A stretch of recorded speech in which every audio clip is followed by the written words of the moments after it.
opinions and views expressed in the following program are those of the speakers and the host, and do not necessarily reflect those of Yoakley Scott Corporation and Your Sports Network. Yeah, I've been closer to Jesus before, so can you help me out? Oh, can you help me out? Am I on my own? Am I on my own? But can you help me out? Am I on my own? Am I on my own? Or can you help me out? Can you help me out? I've been scared to look in my soul.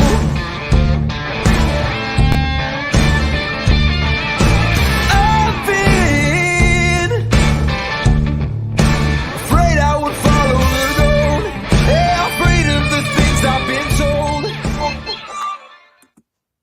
Welcome in, everybody. It is a Friday edition of Ysn's Running Point, brought to you by Greenwood Chevrolet in Austintown. My name is Ty Bartel. Welcoming you in on this Friday edition. We have a packed show for you today, highlighted by three coaches here in the first half of the show. We have Rick Mullenix of West Branch Baseball joining us at 12:05. Followed by Coach Joe Paris over at Austintown Fitch Falcons baseball coming on at 12:30. And then rounding things out here in this first hour at 12:50, it's going to be Coach Schick, Nate Schick of Lakeview softball, coming off that big win against South Range last night. We'll be talking to him at 12:50, plus a bunch of scores, recaps, and other games we're going to be highlighting for tonight. But to lead things off, like we said, without further ado, waste little time, we're going to be welcoming in now West Branch's coach, Rick Mullenix of the Warriors baseball program. Coach, how we doing today? Good, Ty. How are you? Oh, I'm not doing bad at all, Coach. And I mean, you guys are doing pretty good yourselves, if I might add, too, on a pretty big hot streak highlighted by pitching. What have you seen in kind of this first half of the season? Expectations to reality base, Coach?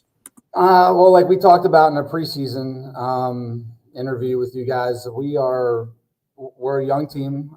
We start 4 sophomores, 2 freshmen, a lot of inexperience, but like I told you before, we have some baseball players, and we're playing well. I always said West Branch baseball will always put a good product on the field and do the fundamentals right, and that's what we're doing. I mean, our 3 losses that we do have, we played really well, actually, in 2 of those. I think of our 3 losses we have, they're combined 5 runs, I think. All 3 combined to 3 losses. So I'm really happy with where we're at right now.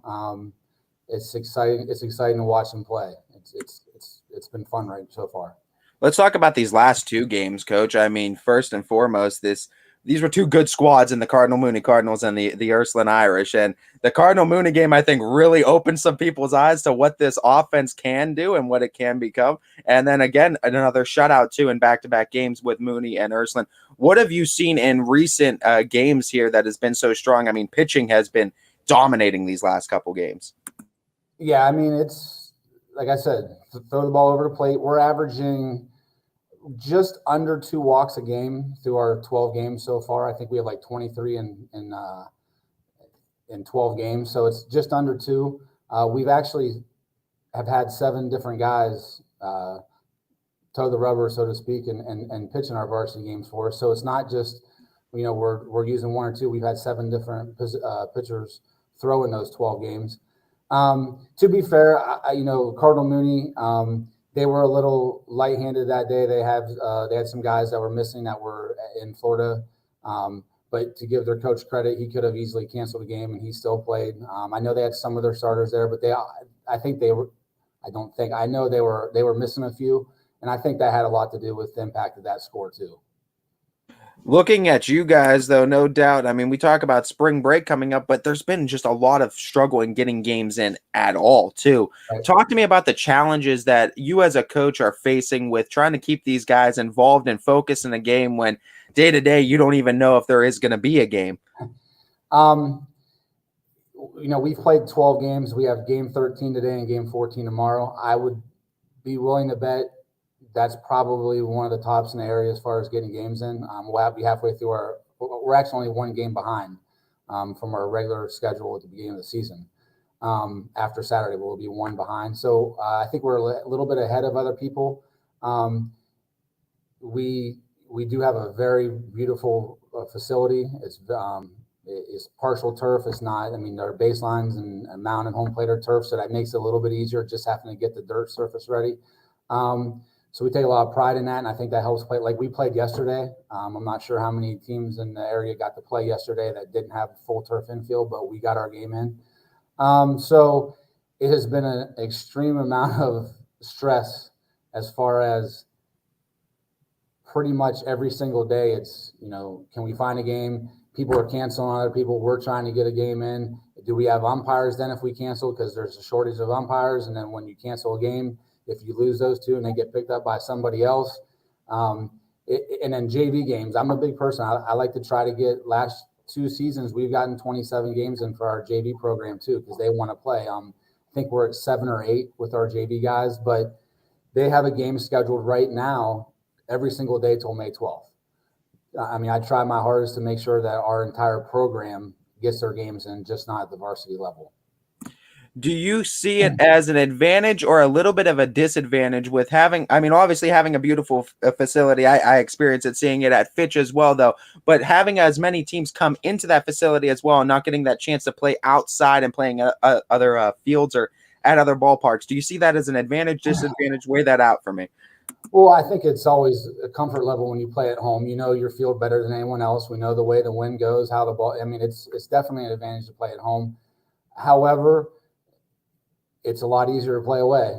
We get on the bus, come back, and it's over. Not a lot of stuff. We spend a lot of time after every game getting our field ready for the next day, and to keep it the way it is, it's a lot of effort. So yes, it's easier just to go on a bus and go play away games, but obviously getting to play at home, it's nice because our parents don't have to travel, and it's our place. Let's talk about this game a little bit more in depth on what we saw from West Branch's team against Ursuline. 4-0, you guys win, but Bo Alazaw, 7 innings pitched on the mound. I mean, no runs, 5 hits, 4 strikeouts. Talk about this performance and what you've seen from Bo on the mound and how big of a role he's going to play in the future of West Branch baseball. No doubt, kids call him Big Time Bo. I've been around Bo since he was 7 years old. We've been coaching him, through travel ball and summer ball. And Bo's Bo. Like I said, you have some pitchers who, they have good stuff, but you never know when they go out there, are they going to have it? And some guys will find it maybe in the first, second inning, and that, hey, they might be able to get to it here a little bit. Just let them ride it out the first inning. Some guys, when they don't have it, you might as well get them out because they're not going to find it. Bo is none of those. You know what you're going to get out of Bo. Bo's going to go out every single game and throw strikes for us. He competes. He loves to pitch, and he's got a bright future. I mean, obviously, he's got 2 more years for us, so that's obviously a big, big plus for us. The EBC is no doubt stacked in the baseball realm, and it's always going to be competitive. In this second part of this season, you guys are really going to get into the thick of it with some more EBC play. What are some of the expectations as far as the conference, and how do you guys feel you are standing as far as conference standings are right now? Well, I got to watch what I say about that. Last time I said something, I get watched by a lot of other teams in our program. But I still stand by with what I said a month ago. I think Marlington has a very complete team. That being said, I know this is probably not going to, you might not believe me, but I haven't really thought about the league and what we're doing. It doesn't cross my mind very often. If you're just in this to win games and do things and not worry about player development and player safety, I think you're doing it for the wrong reasons. I mean, pitching wise, I can probably count on one hand over the last 8 years how many times we've ever had a pitcher throw over 100 pitches, and we see it against us all the time. But that's not. It's not worth us winning a game to injure a young person's arm. That's just not that's not how we do things. And not to say we won't ever have a guy go over 100. Bo has the most so far. I think he threw 91 yesterday, and he was actually getting ready to come out at 85. If he'd have walked, he had a kid down 3-1 with the runner at first base. If he would have walked him, he was coming out. But then he got that out, and then he got another quick out with one pitch pop up, and then he got the next hitter out with a first pitch strike, and so we let him finish at 91. But that was probably his last batter. He wasn't going to face another one after him. Our league has every team has a really good pitcher this year. And so that basically means that anybody given any day, the pitching matchup can compete. Hayden Jenkins down at Carrollton, he's the one that beat us in extra innings. He threw 8 innings against us. We lost to them in extra innings at home. And I mean, he's a hell of a pitcher, and he can beat you any single given day. Salem has him, Marlington has him, Canton South has him, Minerva has him. Everybody has a pitcher that when they throw out there that can make them compete in our league. That's probably what I think stands out more than anything in our conference, is just the fact that during conference play, you're going to see a good arm. Coach, I'm glad you go into depth of the player development and everything, because this is a good follow-up question I wanted to ask you then for that. With this, the definition of success, obviously we know what the definition of success is, but I feel like in the sports world, and especially in the coaching realm, every coach's definition is different. It's not a one-term universal thing. So in Coach Molinix's terminology, what is his definition of success for a West Branch baseball squad? Well, I think that we have a proud history at our school. I'm not a stat guy. Trust me, high school stats are pretty much irrelevant to me. I don't pay any attention to any of them. But obviously wins is a stat that people look at a lot. How many kids you produce to go into play college sport, whether it be Division I, Division II, Division III, did you develop them so that they had an opportunity to go on to play? But we take a lot of pride in the fact that I happen to look through, since 2001, West Branch baseball has only had one losing season in the last 21 years. We're very proud of that. We've actually won over 16 games 11 times since 2006. We just like to know that I hope the reputation of West Branch baseball is that even our so-called down years are not going to be down years. We're still going to be competitive. We're still going to put a good product on the field, like I've mentioned before. It's just a lot of pride that our kids have. They know the tradition there, and it's not we're going to have just that one good year every 10 years, and then we're going to be not thought of for the next 9. That's just not where we want to hold our standard to in our program. So success for me is basically, are we playing the game the right way? That on the way I would look at it too is like there's the old style of baseball and a new style of baseball. I believe that we're the old style of baseball. I think old timers that like the way the game is supposed to be played decades ago would like the way that we play. We show up, we're prepared, we don't run our mouths. Don't be wrong, they're kids, but we never cross that line. We don't promote that. That is not accepted in our program. They're going to play hard. We're going to do the little things right. We're going to execute sacrifice bunts. We're going to steal. We're going to hit and run. We're going to throw the ball over the plate, and we're going to play good fundamental defense. That's success to me.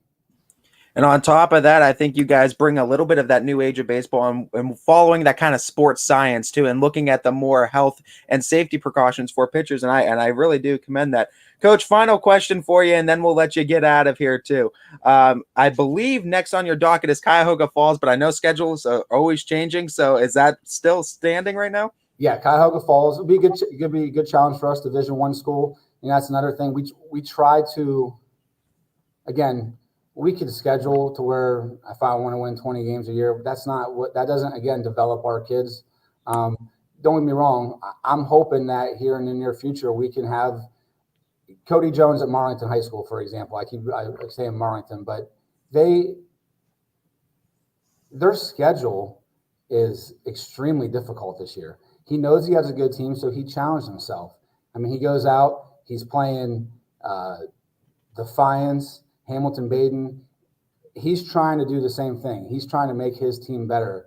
And I give him a lot of credit for that because, when we do all league voting, people will look at it and say, well, their kids maybe didn't hit as high as some other. Well, their schedule is very, very difficult. And I'm assuming Cody's a lot like me. He doesn't care about his wins and losses. He's trying to get his team prepared to make a good tournament run, as that's the same thing for us. So I'm hoping that we can get to that point where we can challenge ourselves every single day. But obviously, we're that middle. I would say we have a medium-sized schedule this year compared to what they have.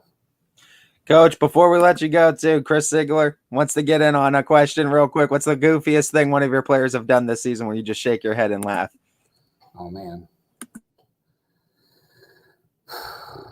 That's a good question. It's more our coaching staff that does goofy things than our players. If I was, let's hear one of the stories. Then let's hear.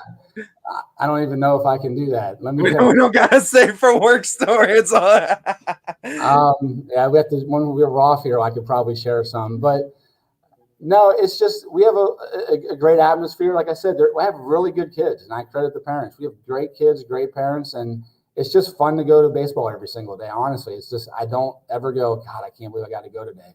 We just look forward to going out and playing. I hope we get another W tonight and keep it rolling. If not, we start another streak, hopefully. That's just the way. We're not worried about what we've done so far. It means nothing to nobody. Well, you've certainly grabbed the attention of us here at YSN, Coach, and we definitely commend what you're doing over there with this Warriors program, and we wish you the best of the luck with the rest of the season, and hopefully we'll be talking to you again real soon. Anytime. I appreciate it. Thank you. Thank you, Coach. Coach Rick Molinix of West Branch Baseball joining us to lead off the show today. And I mean, they've been getting some big wins to start off the year in the campaign too. And back-to-back wins against Mooney and Ursuline has definitely opened, I think, some eyes for this West Branch squad too. So great conversation to start things off. Don't forget, coming up too at 12:30, we're going to be joined by Austintown Fitch baseball coach Joe Paris. And then at 12:50, we're going to be joined by Lakeview softball head coach Nathan Schick. And both of those coaches will round things out for our first hour. And then we have a bunch of scores still that we have to get to, as well as games we'll be previewing tonight on the network, because as far as it looks like right now, weather should be good, and that won't be an issue for us here tonight on YSN. We'll go into these scores. First and foremost, we'll start off into the softball realm as Camel Memorial gets a big win, 26-13 against Cheney. Winning pitcher was Adriana Candela with 4 strikeouts. Maddie Sugar and Savannah Cleland both had a home run in that contest. Parish Community defeated Boardman by a score of 7-5. They're down in Sarasota, Florida. You can find that article on ysnlive.com as well as on our socials.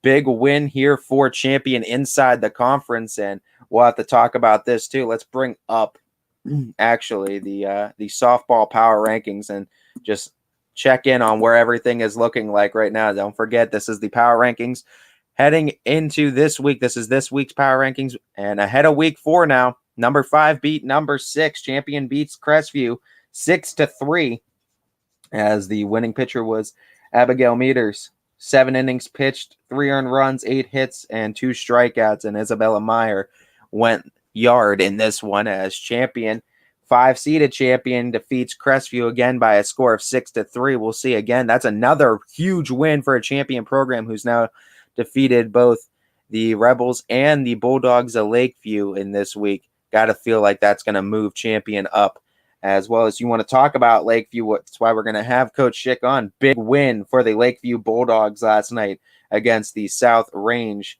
Raiders. 7-6. Lakeview wins it. Haley Capon hits a home run, and then Kylie Imes hits a huge 3-run bomb as they were down 6-3. Lakeview was to South Range, and it was a 3-run home run by Imes to tie things up at 6. Lakeview eventually takes a 7-6 lead and closes things out, and certainly shakes things up inside that NA8 as the Bulldogs get a big conference victory against the Raiders. You again can find that article on ysnlive.com and shared around our socials. Howland continuing to look very impressive too in the softball realm. 16-1 victory over Geneva. 13 runs, a baker's dozen, scored in the third inning by Howland. In the bottom of the third, winning pitcher was Brooke Tater. She went 5 innings pitched, allowed 1 run on 1 hit, struck out 10. She also hit a home run in that contest, as well as Hufford hitting a home run as well. Again, Howland victorious 16-1 over Geneva. You can find that article on ysnlive.com. Ursuline Irish softball team gets a big win in a battle of the Irish against Akron St. Vincent St. Mary's by a score of 3-2. Alyssa Sheely, we just had her featured on the show yesterday too. Anthony Hartwig did an interview with her, and Sheely feels right at home. The article title, you can find that, of course, on ysnlive.com with her interview. She went 4 for 4 yesterday with a double, and Ursuline won on a walk-off error against Akron St. Vincent St. Mary's, a 3-2 victory that will be huge, you think, for Ursuline and keeping them in these power rankings going forward. As that rounds out the softball scores for last night's slate of games. Let me know what you think now. South Range dropping this game to Lakeview. How does that change up the power rankings?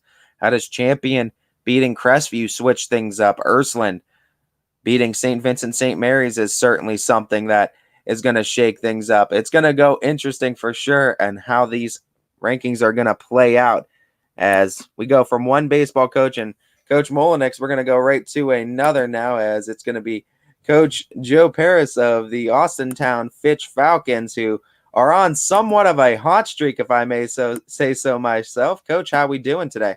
Good. How you doing today, Ty? Not bad at all, Coach, and I think you guys are doing even better as of late. Let's talk about this a little bit. Let's talk about this streak you guys have been on. What have you seen since that loss to Ursuline? What has kind of been the turning point, and not a bad loss at all, but what kind of did you say in the locker room to the guys, in the dugout to the guys after that loss, and what's kind of been the change in momentum now? Well, I just think at the beginning of the season, we have a really young squad. We're starting 5 sophomores and a freshman for the most part, and at the beginning of the season, we're having a hard time putting the bat on the ball, moving runners over. We're striking out too much, averaging probably 1 an inning. So over the last week and a half, we've done a much better job putting the ball in play and putting pressure on the defense to make the plays. You guys get another victory against Cardinal Mooney last night. Carson Fuller goes 3 for 3 with a double. And we talk about guys, it seems like next man up. So we talked to Donovan Bell Sullivan just the other day too. He had a 3 for 3 performance. Now Carson's bat's starting to get hot. Talk about these new faces and how their bats are starting to come around and the confidence you're seeing in their swings. Well, this was the first season in a long time where we had a lot of positions wide open. Other than our senior in center field and behind the plate and shortstop, every other position was wide open. And we knew that we had a good sophomore class and they were going to have something to say about this. So it was good to have competition, and guys like Carson and Donovan and Don Perry, some of these sophomores have really stepped in and done a great job for us. Carson struggled a little bit at the beginning, swinging the bat, but we made a little bit of an adjustment with his front shoulder, and he's doing a great job. And the sophomores, they're such a great group. They're extremely coachable, and they listen to everything you say. And they're really fun to be around. Talking about the pitching of last night, another great performance. Joe Roth goes 6 innings in the victory, and that one, no runs, 2 hits, 11 strikeouts. Between him and Jake, talk to me about having these two as leadership roles and both being on the mound, and how influential that is for a younger pitching staff to follow. Well, it's great. Each time that Joe and Jake go out, whoever this ace is, it doesn't matter. Joe has been our Tuesday guy in the league. He's our starting catcher as well, so he'll start on Mondays and then behind the plate and come back on Tuesdays on the mound. And Jake Coral has just done a great job. And both these guys, they really set an example for the younger kids, especially in the weight room and the off-season stuff, on what to do to prepare yourself to play. And both these guys have, each time they've gone out so far this year, they've given us a quality start. And they're just very smart baseball-wise too. And the one thing I can say about our seniors is they have been outstanding with the young kids. You would never know that we had sophomores on this team and freshmen on our varsity team. They've taken them under the wings, and they've just done a great job all season, leading by example. Very proud of those two guys. which player is the most likely, or what do they do necessarily to sort of break the ice with the newer guys coming up too, and what's their kind of go-to to kind of break that ice and break that tension and get guys comfortable with each other? Well, you know how guys are. They bust each other's chops in the dugout, and the older guys just they take the younger guys under the wing. They give them advice on how to work in between starts, especially our pitching staff. I'm a firm believer that you put in the work in between starts. You just don't go out there every 5 days and pitch. It's about what you do in between starts. And the young guys, we have a little saying when they have a start, I always tell them, make sure they bring their running shoes the next day and they're out running poles before the game starts. And no complaints. They just know that's something that we do here at Fitch, and they bought into it, and they see the older guys doing it. And so they just follow along. And it's been great.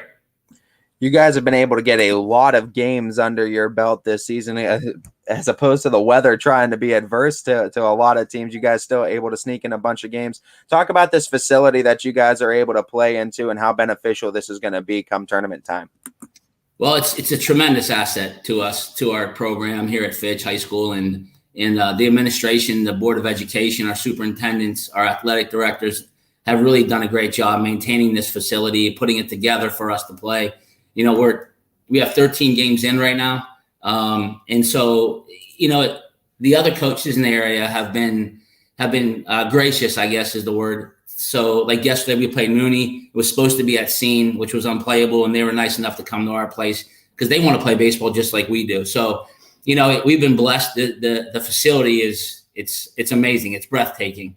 And, the guys really take care of it, and they appreciate everything that they have done for us here in the community.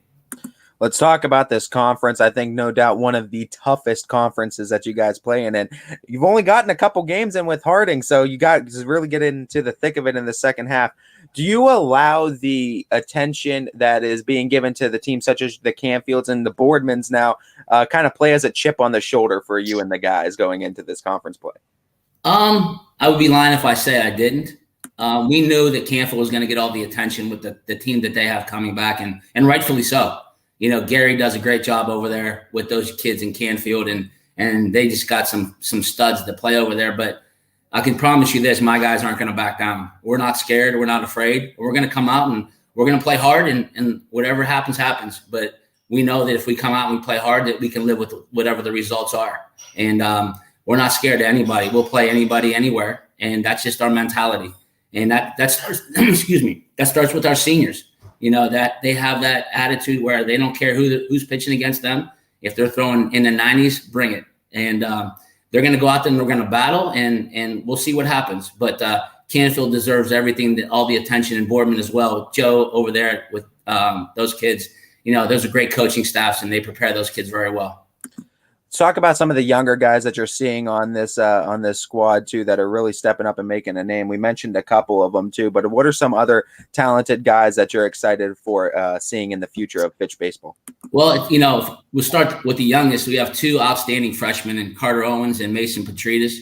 Carter has been floating up and down with the JVs and varsity here and there.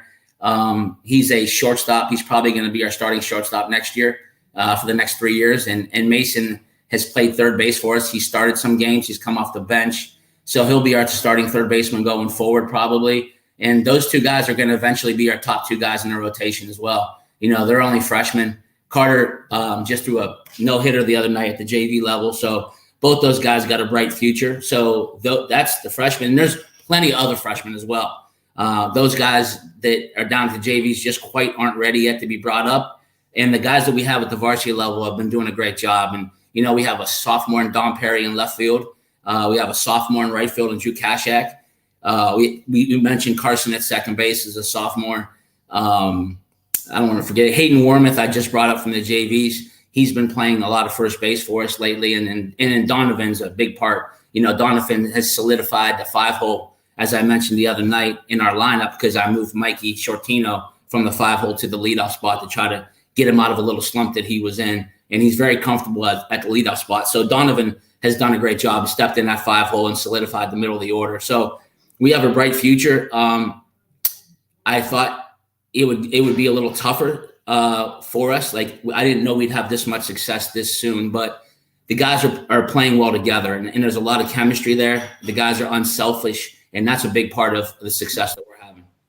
Another big part too is just having those guys in from the youth programs up too. And with that, saying that, Coach, I like to give all of our head coaches a chance to kind of put the spotlight on some of their assistants and some of the other big names in the baseball program. So I want to give you that chance now to shout out some other big names in the Fitch Falcon baseball program. Absolutely. Our head JV coach is Joe Chepke.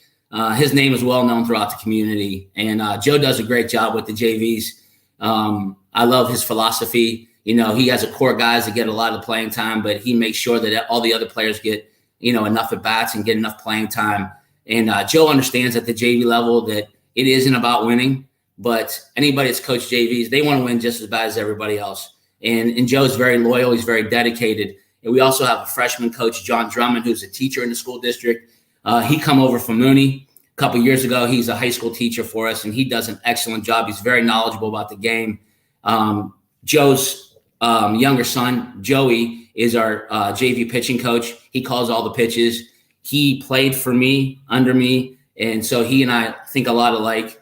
Robbie Russo is another coach that we have. He's with us at the varsity level. He's the best defensive first baseman I've ever seen, ever coached, for sure. And he does a great job with us at the varsity level. He's a volunteer, but he's an ex-player. He's 22 years old, finishing up college.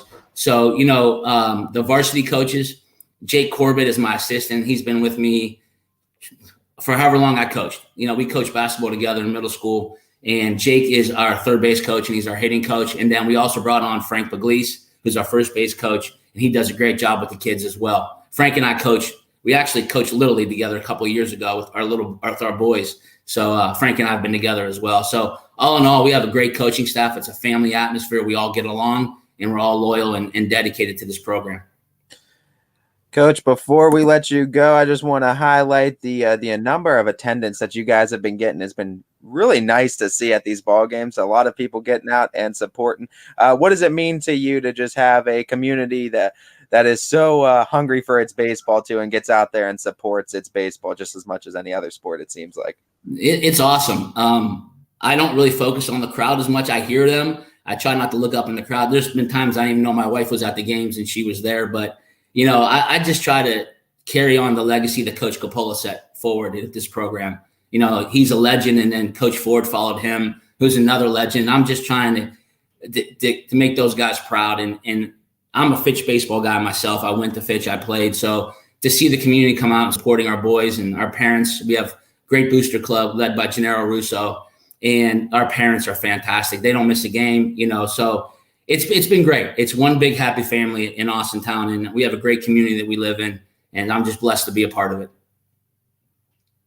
Coach, if I'm not mistaken, I believe you played under Coach Wally Ford, and I want to say shortstop?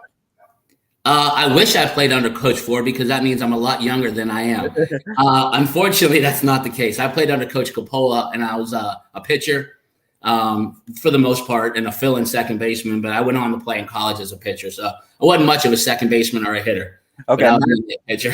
My mistake. But let's talk about Coach Coppola then, and just talk up to me real quickly on something that you learned from him playing under him, the best advice that you got from him that you've taken into your coaching career, and you kind of find yourself maybe not necessarily completely imitating, but maybe mirroring in some aspects. Well, I try to the best of my ability to follow in his footsteps with his patience. If my players are watching right now, they're probably laughing because sometimes I don't have the best patience. But Coach just he had this aura about him. It was like a president or something. I can't even explain it. But he walked in the room and he just grabbed your attention, and you believed in anything he said, and you wanted to play hard for the guy. And he's amazing. He's an amazing man. So if I had to say one thing, Coach Coppola is one of the most humble people I've ever met. And, you know, he set all kind of records. He started the program here at Fitch. And so I guess his baseball knowledge, his patience, and his modesty is what I've learned the most from Coach Coppola. let's go from the mind of Coach Paris to player Coach Paris. What would everything you've learned in your coaching career and all your baseball career, what would you go back to tell yourself now, Coach Paris, to player Paris? Oh man, I just would work a lot harder. My father, made me work hard and things like that, but I just wish I would have listened a little bit more and put more work in. If I worked as hard as I make my pitching staff work, I probably would have been a lot better than I was. But so that's probably the thing. But no do-overs. So the only thing I can do now is learn from what I didn't do and pass it on to these young kids now. You're getting great support in the comments section too, and we love supporting you as well, Coach. You're doing big things, as I believe the Falcons now off to a 12-1 start of the season, and they are red hot. Catch them tonight as they face off against Green. They'll be on the network too, and I'll be there. I look forward to it tonight, Coach. I'll be talking to you again real soon. Ty, I appreciate all the support, buddy. Thanks for having me on. Thank you.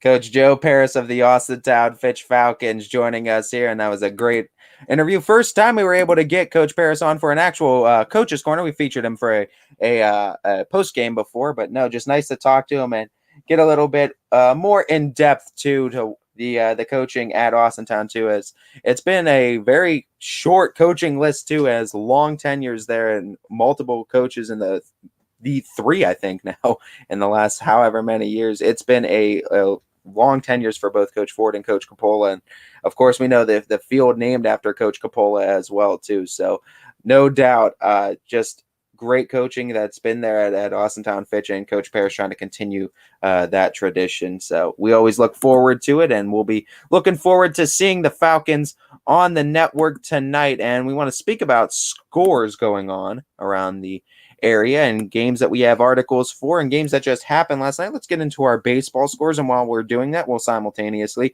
bring up our baseball power rankings ahead of Coach Schick coming on at 12:50 from Lakeview softball.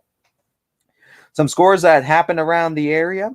We had, well, first off, I believe these were down, I want to say in Myrtle. Bishop Ireton beat Niles by a score of 14-4.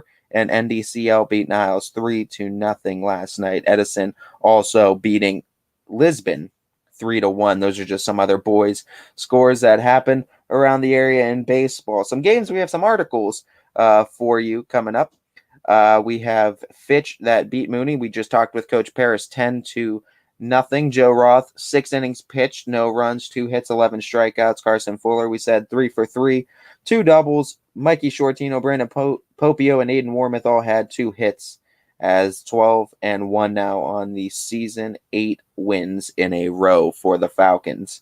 We talked with Coach Rick Molinix about the West Branch victory against Ursuline. They won 4-0 in that one. Bo Alazos, 7 innings pitched, no runs given up, 5 hits, 4 strikeouts. Hunter Shields kicked things off with an RBI single for the Warriors. We saw a game happening around 8 a.m., I think was the start time this morning for Canfield going up against Bishop Ireton down in Myrtle Beach. And Bishop Ireton got the better of the Canfield Cardinals 1-0 in a pitcher's duel down in Myrtle, as Canfield has a pretty successful trip too against some really good competition down there as well. As we see the scores that happen too, I think first and foremost, we talked to Coach Rick Molinix. I think West Branch is on their way to make an appearance on this power ranking. I really do. I think they've been red hot as of late, and they've really had some statement victories these last couple of games too to really try to make their way onto this list. And I think they're really turning some heads as of late as well too. So looking at this, I think you see where Ursuline's ranked at that 10 spot. I think easily you can see West Branch slide into their Lakeview. We'll have to see if they're going to be able to hang on to a spot. What are some teams that you think are on their trend upwards? What are some teams that are on the trend downwards for this?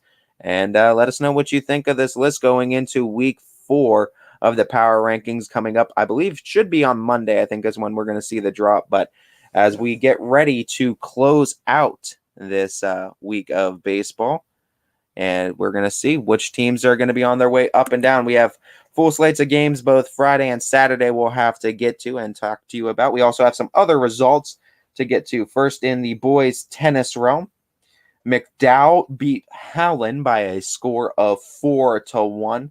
on the tennis court, as well as Ursuline beating Lakeview by a score of 5-0. We have some scores, too, that we want to get to a little bit later in the show, and I think I might wait till just after to get us all of these two. The scores for the track meet that happened at Champion, Springfield, Lordstown, Windham, and Sebring were all represented here. We have all the first place winners for each event, too. And if you want the full list of results, you can find this over at our partners, WFMJ.com, as they posted the full list of track results on that, too. We'll get to that, and we'll highlight our athletes, too, YSN athletes that came in first in the multiple events over at that track meet that occurred at Champion last night. So not only just baseball, softball, and tennis that went on in the area, also track as well. Before we get to our first break of the day, and before we get head coach Nate Schick on from Lakeview softball ahead of their big win against the South Range Raiders, we want to wish our happy birthday to head coach Gary Niddle down there in Myrtle Beach for the Canfield Cardinals, too. We saw our post on it on socials earlier, too. We want to wish him the happiest of birthdays, though, here on Running Point as well, as we look forward to the Cardinals coming back home, too, so we can see more Canfield baseball at home and have the voice of Richie Giuliano and a lot of DJ Yoakley as of late, too, for the Cardinals, too, backing them up as they hopefully are in line to make a nice run of their own. But before that, we, of course, like we said, have Coach Schick coming on at 12:50, and we'll bring him on right after we take our first break of the day here on Running Point, brought to you by Greenwood Chevrolet in Austintown. New things happen all day. Some are good, some not so good. In today's complicated world, while you're busy working, playing, and living life, we're busy helping you make sense of the day's news. And there's only one place where it comes together with clarity, context, and accountability. It's 21 News at 6 with me, Madison Tromler, and Derek Steyer. 21 News at 6. It's what the day's news really means to you. Welcome home to a home made homier with Baird Brothers Fine Hardwoods. Inspiration starts at BairdBrothers.com and is turned into reality when high-quality hardwoods are delivered right to your home. Baird Brothers has the latest design trends, shiplap and skinny lap interior siding, antique oak rustic flooring, and, well, you'll find them all at BairdBrothers.com. Ordered easily, delivered conveniently, enjoyed comfortably. BairdBrothers.com. At Greenwood Chevrolet, shop with confidence knowing we're ready to go the extra mile for you. With the largest selection of used vehicles in the Valley, backed by the Greenwood Advantage Warranty. Every one of our vehicles has undergone our own 126-point inspection, so it passes the most important inspection, yours. No other dealership has the extra inventory, gives you extra for your trade, and goes the extra mile for you. Only at Greenwood Chevrolet. WRS Wealth Advisors, the area's premier wealth and retirement specialists. Located on South Avenue in Boardman. Quality, customer service, and integrity. Those are the four words that have driven our success since 1957 at Joe Dickey Electric. Joe Dickey Electric is one Mahoning Valley landmark business that stays current with the requirements of our customers. Family owned and managed, we are an electrical contractor and energy solutions provider. Every member of our team adds to his or her skill set through ongoing training. Residential, commercial, industrial, automotive, and more. We keep ahead of the needs of our customers with a fleet of more than 50 vehicles and 24/7 emergency service. So When looking for home design inspiration, don't just be inspired, be Baird inspired. Whether new or remodeling, Baird Brothers has the latest trends like shiplap to refresh your home. Go from inspiration to installation with our wide selection of in-stock American hardwoods. From the rustic charm of antique oak to the warmth of traditional cherry, Baird Brothers has what you need to make your home inspiring. Baird Brothers, our family's heritage, your family's home. For a great vehicle and a great experience, come to Boardman Mitsubishi today. As always, our full lineup of Mitsubishi models comes with a standard 10-year, 100,000-mile powertrain warranty. Boardman Mitsubishi, your hometown Mitsubishi dealer since 1999. Coca's Pizza, always supporting our community and our local athletes. Stop in on game day or score big and have it delivered right to your door. Check out our daily specials at cocaspizza.com. That's Coca's Pizza, we serve it hot. At Hubbard Chevrolet, Hubbard can help you get the financing you need regardless of your situation. I'm Tony Page, and I've helped thousands of customers in Northeast Ohio and Western Pennsylvania buy a vehicle. Visit HubbardChevy.com to get pre-approved. Remember, folks, Hubbard can help.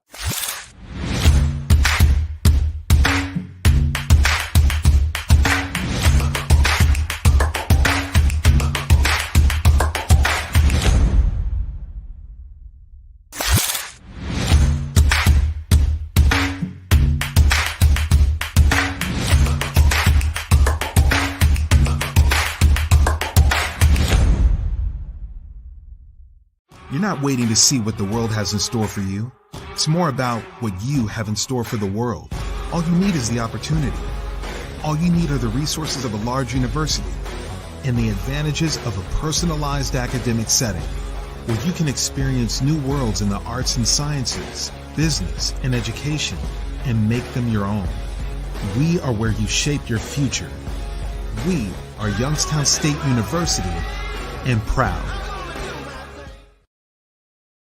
Welcome back to Running Point or YSN's Running Point, brought to you by Greenwood Chevrolet in Austintown. My name is Ty Bartel. As we go into the, coming up with the second half of our show, kind of bridging the first half to the second half, it's going to be Coach Nate Schick of Lakeview Softball. I know we had him on earlier this week, but we're going to have him on a second time. And big reason why, as we pull up the power rankings, Lakeview coming away with a big victory, 7-6 over South Range. That's 8 versus 2 in our power rankings, and that's going to go a long way, I think, as far as Lakeview is concerned, and getting them power ranked even higher than they are right now at the 8th spot. I think they started week 1 at 5, and they've dropped a little bit just due to the number of teams that had big weeks, but I think Lakeview certainly getting a big win might be seeing them move up the list at least a spot or two. But here's the thing too. I think Boardman not having the greatest of trips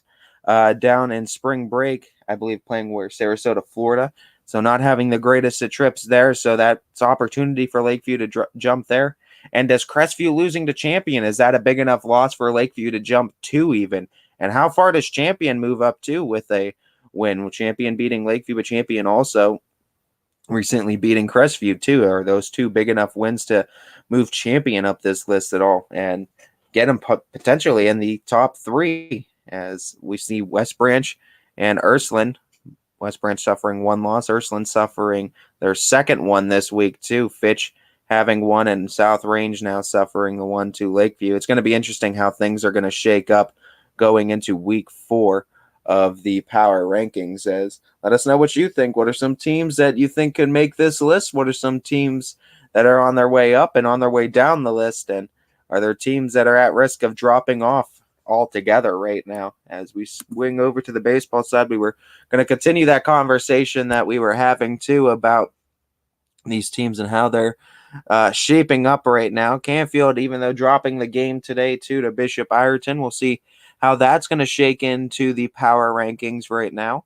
Boardman and South Range to follow. JFK looking really good as of late. Fitch is 12-1 on the season. Columbiana's pitching has been unbelievable. Salem's starting to turn things around. It's getting real fun in these power rankings. Ursuline's right now at that spot too. Can Ursuline hang on for another week after dropping 1 to West Branch? And can West Branch continue to be denied off of this power rankings list? I don't think so any longer. They're starting to get some big wins, some timely wins, and they're doing it in big ways too. So I think West Branch might be on their way to be featured on this list. But who else do you think might be on their way up? Who's are on their way off of this list too? As we looked at the other baseball scores, Edison got a victory last night too. Is it going to be enough to maybe turn some heads? That's going to be an interesting question.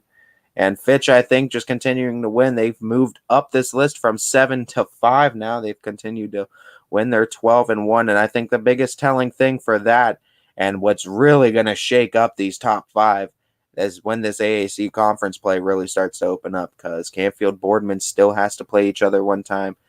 Fitch and Canfield still has to play each other twice. Boardman and Fitch still has to play each other twice.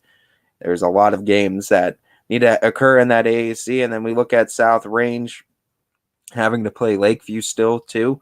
That's going to be huge. Fitch plays Columbiana and South Range on the season, and Ursuline, I think, one more time as well. So it's all matchups too, folks. And then some other upcoming games we look on this side too. You got to figure Champion and Crestview still have to play each other again too. That's going to be fun. South Range is going to have to play those bottom three teams again with Lakeview, Hubbard, and Poland. What's going to happen in this NE8 with the conference, as Lakeview's really just thrown a wrench into things now, as the Bulldogs with that victory over South Range.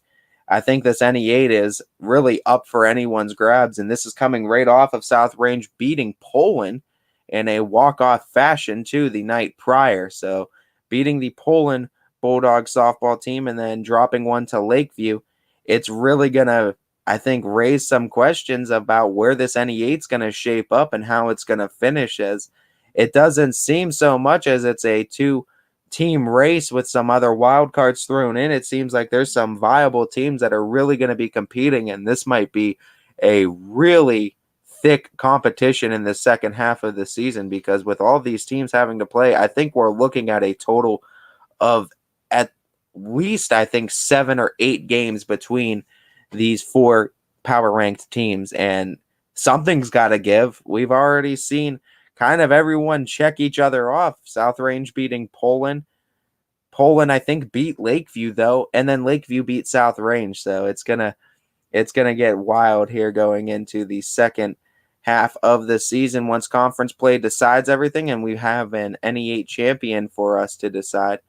But nonetheless, we await Coach Nate Schick coming up here in just moments from the Lakeview softball team. As we've said, got that big win against South Range 7-6 last night. And that one was really a game too where timely hitting when they needed to, and coming back in a late run rally. And Kylie Imes played the hero, tied the ball game up. And they made it all history from there, and we could stop talking about it and bring the man in himself to talk about it, as Coach Nate Schick joins us here on Running Point. Coach, how we doing after that? Good, Ty. How you doing, buddy? Not bad, man. And let's talk about this big conference win. As you guys, I think the article said you guys shake things up, and I think it's very true in a sense. Now, talk to me about this win, and talk to me about what it does for you guys as confidence-wise in this conference. Yeah, it was a good win. To be honest with you, it's more for, it helps the growth believe, because, as coaches, we can preach it all we want every day, and just help build the confidence of them and build them up. But ultimately, until it actually happens on the field, that's when they start believing. So I feel like we've got, not just yesterday, but we've got a handful of those games this year. We've had a handful of games already this year that, are helping our mentality to believe that they really can win any game that once we step on the field. Let's talk about that home run by Kylie Imes too. And I mean, there's some special moments, and that's one of those special moments in the game too, where you really look at it and you love too. When they take those rounds around the bases too, and they're big home runs like that, what's going through your mind emotionally as a coach? Emotionally, I'm just happy for the kid. You always want to see kids smile, and to be honest, like once, I love watching them once they're coming around second base in that situation. All smiling ear to ear, waiting to get in that tunnel of celebration at home plate. It is really cool, and just happy for the kids. And it was a huge moment for her in that game. And we were up 3-0 early, and then we kind of stalled out and had some base runners, just weren't getting those clutch hits in certain situations. And then once we got to the 6th, we were down 6-3 at the time. Had a couple runners on with Kylie coming up, and I felt like we were in a good spot, hitting the top of the order again. And then they made a pitch and change. And she had battled, had a lot of good at bats that throughout the day, seeing the ball well, just fouling pitches off. And she never really got her pitch until that at bat. And then she took advantage of it for sure. Who are some players, when you guys go down and you're kind of playing that emotional chess match that the sport offers, who are some players that are kind of those ones that kind of bring the team back to even, whether whether they don't let them get too high or too low on themselves? Who are some good players that you turn to for that? I mean, our two senior leaders are both in that situation. They're the calm, calm and storm type kids where they're, and Maggie Pav too, same situation. To be honest with you, it's kind of weird because any kid at any time could help, will help the team. I think that's the sixth different girl on this team this year that's hit a home run, which is pretty awesome to say, considering we're starting a lot of freshmen and sophomores. So the future is bright for these girls and I'm excited for them. Really am. Let's look at some upcoming conference games too. How do you guys not let this moment kind of get you too high? How do you stay even with it? And how do you continue with the tough conference slate that you'll have ahead of you? Yeah, it's day by day, game by game. We have South Range again tonight at our place. So, you get to celebrate and enjoy it, now, but, pretty sure Coach DeRose is going to have them revved up tonight. And to be honest, like I said, it's a win-win for us. We know confidence-wise that we have the tools to be able to beat them regardless of what happens tonight. So I'm happy for the girls to be able to have that moment. Do you, as a coach, do you prefer having these conference games to be played back-to-back and kind of force you to think of different ways to win in back-to-back scenarios? Yeah. Honestly, it's a double-edged sword. Some days like today, I might like playing back-to-back, but tomorrow I might not. It depends on the situation. I remember a couple years ago, I don't know if it was Poland or South Range. I think it was Poland. We had played. We played Poland at their place and then at our place, and we got outscored. Gosh, it had to be like 35-1 in the combined 2 days. So we could show up for practice the next day, and we went and got ice cream. That's all we did. So so that day I didn't like playing back-to-back, but circumstances like this, maybe I do like playing back-to-back, considering it's so fresh in our minds. But at the same time, I know South Range again. They're not going to be thrilled about losing on their field. Considering I'm not sure that they even lost a game in Ohio yet. So it was good. Like I said, it was really good. It was a good battle. I love playing against Coach DeRose and South Range because they are good coaches and it's very strategic both ways. And it's a cat and mouse game, and I really enjoy games like that. You guys have rode the roller coaster a little bit too this season. Talk to me against that champion team, and that was another close game, a tough game, but that one doesn't go your way. What's kind of the conversations with the team after that champion loss that refocuses them ahead of this conference game? Yeah, that was a tough one, and there wasn't a bunch said. To be honest, I mean, if you don't play defense, you're not going to win games. So, and that's really what it came down to. We had made, we made some small changes here and there, and made some adjustments in the batting lineup after that. To hopefully those small changes, the girls see those small changes, knowing that we coaches are trying to, put them in positions to succeed and put the team in position to compete. So, yeah, it was sloppy. It really was a sloppy game defensively for us. I mean, when you score, I can't remember the final score, 9-8 maybe, but if you score 8 runs, you should beat about any team. And I think about maybe but 2 of their runs were earned. So, or excuse me, were unearned. So it was, like I said, it was on us, and we hope, we regrouped a little bit last night, so it was good. Let's bring this question up real quick from Chris Ziegler too, that he had a little bit earlier in the show, but I like this one a lot too, to cross platforms. It's one of the goofiest things one of your players have done this season that you just shake your head and laugh. Oh boy, that's it's always base running. It seems is the goofiest things that I always laugh at because it's so easy to make funny / dumb mistakes. I remember there was two situations come to mind. Maggie Pavlansky was coming into third. I was coaching third, and she ended up, I don't know what had heck happened. It was the worst slide I've ever seen, probably for sure, or worst attempt at a slide for sure. So I don't know if she got stuck and ended up being face first on third base. It was bizarre. So that was funny. And another situation, I think there was somebody else that during a home run, she broke from second and she went down right in between second and third, just didn't trip on anything, but couldn't run. So that was another situation where I don't know what happened, but just keep moving. You guys are certainly keep on moving ahead, and you keep on getting big wins now. Coach, I just want to, round things out too. Final question for you before we let you go too. talking about just battling through this weather too, and just trying to keep the confidence up. I think you guys have done a great job, and you keep on addressing how each game is a confidence builder, and each game it seems like you guys are competitive with. And how have you guys tried to keep the focus with the girls throughout the adverse weather and not knowing if you're playing day to day? I mean, we just basically keep preaching control what we can control, and obviously the weather, you're not going to be able to control it. And I know I can speak for my girls and probably every other girl in Northeast Ohio right now is we're all sick of being indoors. So, we played dodgeball one day last week. We went bowling a few weeks ago. So there's certain things that, there's only so much you can do inside. So it's either have a quick BP and get out or, it's a marathon right now, and you got to keep the girls focused and you kind of hit that level at this point where, tournament draws coming up next week. And, you got the end of the school year. So, I know my students here that, they're close to shutdown mode, and so that it makes it even harder for the focus portion of it. So you just got to keep them engaged and not do too much, and know when enough is enough. You can't beat them ground balls, for 2 hours straight, because they're just not getting enough out. You're not getting anything out of it at that point, right? If they can't field a ground ball by now, then,